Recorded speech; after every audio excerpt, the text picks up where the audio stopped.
اردو کے رنگ بچوں کے سنگ۔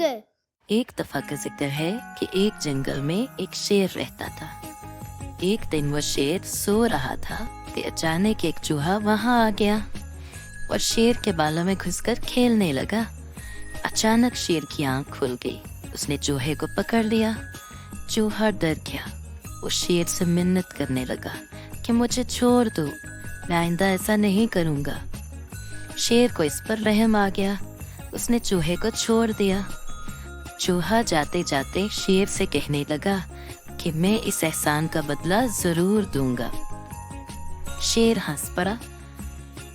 ایک دن کچھ شکاری جنگل میں آ گئے، انہوں نے جال ڈال کر شیر کو پکڑ لیا۔ وہاں اچانک وہی چوہا بھی آ گیا، اس نے اپنے دانتوں سے جال کو کاٹ دیا۔ اس طرح شیر آزاد ہو گیا۔ شیر نے چوہے کا شکریہ ادا کیا۔ چوہے نے کہا کوئی بات نہیں، ایک دن آپ نے میری مدد کی تھی پر آج میں نے آپ کی مدد کر دی، اس میں شکریہ کس بات کا۔